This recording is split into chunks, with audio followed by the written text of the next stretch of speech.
Good morning, everyone. I'm Sarah Allison from Parenting in Abundance. Thank you so much for taking the time to be here. This morning, I am joined by two entrepreneurs. I've got Elly and Ryan Hogdson, who are going to tell us all about how they managed to juggle running a successful business alongside raising a family. So without further ado, I'm going to hand you straight over. Tell us more about yourselves.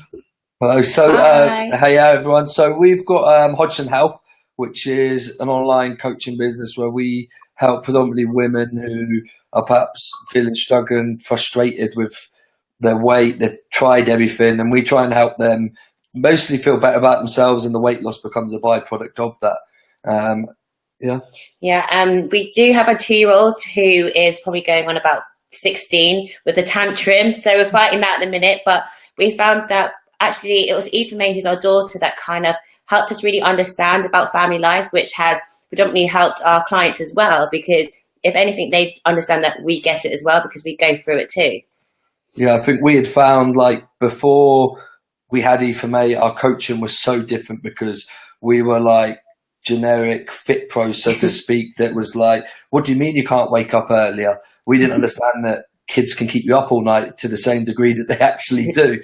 And it's like, you understand that almost you become a second resort once you have a child, that your child's your priority and everything revolves around them to a degree. And it gives us that sort of understanding that we now run our lives the exact same way. Our little one is our priority, her being happy and healthy, and that's what motivates us to keep going. I love that. I think that's brilliant, that actually having a child has completely transformed your business in a way, and it made you kind of better at what you do because it's given you that level of understanding. I think that's amazing. So do you want to just tell us a little bit more about what is a typical day for you, bearing in mind childcare and children issues? Okay, so this is where we'll probably sound a little bit more nuts. We juggle it all around because we're competitive bodybuilders as well. So it means one of us will wake up really early and we do an hour on the bike, and then the other one will do an hour on the bike whilst whoever went on the bike first, me and Elly, take it in turns. We'll get the little one up at sort of 6 o'clock, get her on her breakfast. Normally, whilst we're doing a bit on the bike, we're checking our emails. We'll respond to what we can do via the phone. Otherwise, we wait until we've dropped her to nursery, and then we have time where we work together then. So we drop off Eva May about 8 a.m. at nursery, well, 7:45, 8 a.m. And then it then gives us 3 hours where we have solid work in front of our laptop where we can just work together. And then we then have to get in our own training because obviously we've got a competition coming up. And then we pick up Eva May. We only do half day at nursery of Eva May because we want to still have that family time, and that is still key to us.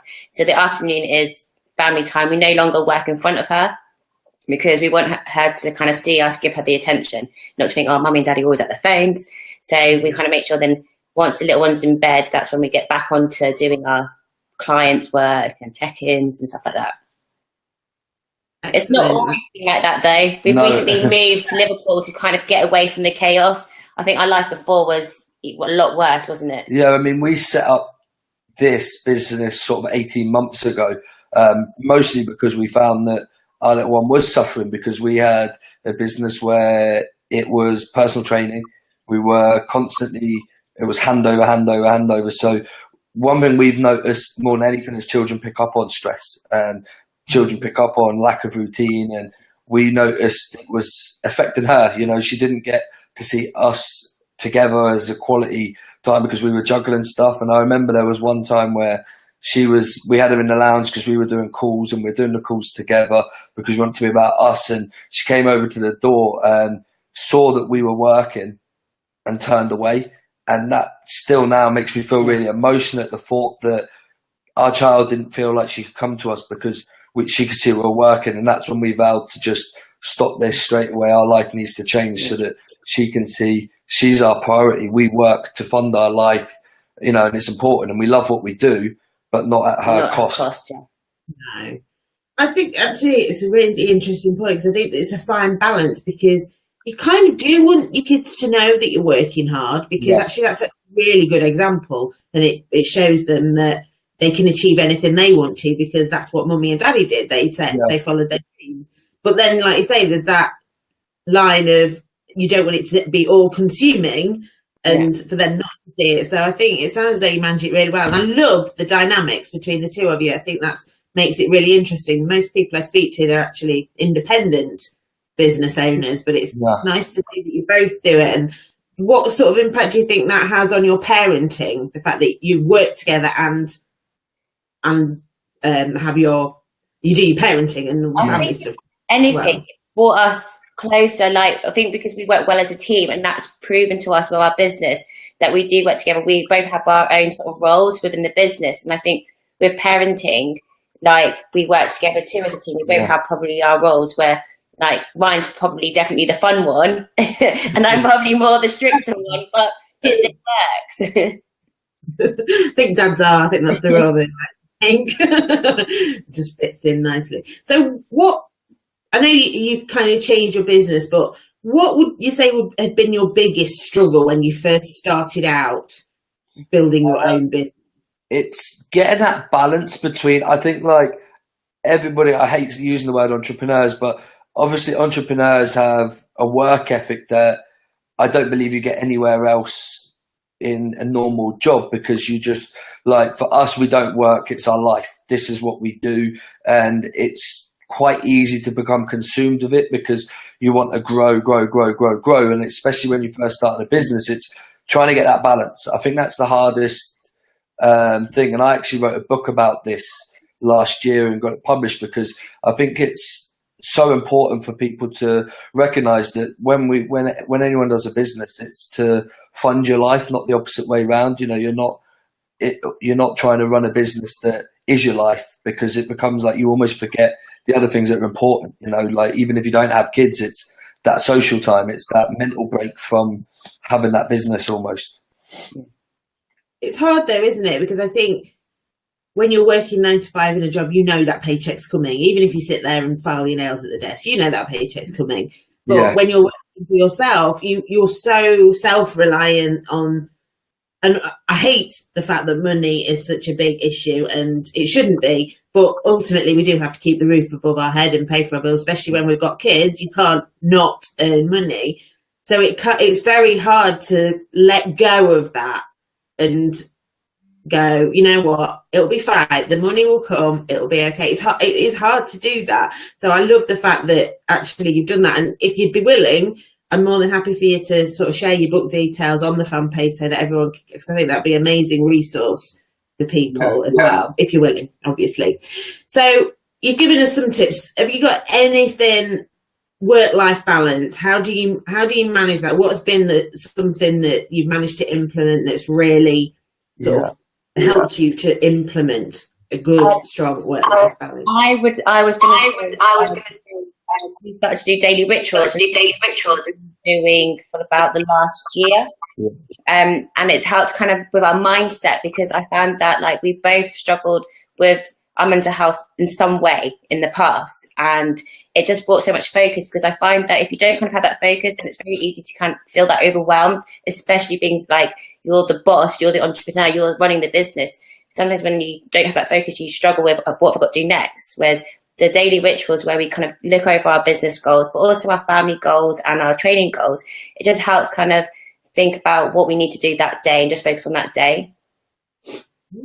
The daily rituals is something now that we actually have our clients doing as well, because you can get so tunnel visioned. And, like, when you first speak to somebody who has, like, this dream of having a business, often it's more like they'll think about the life that's going to give them.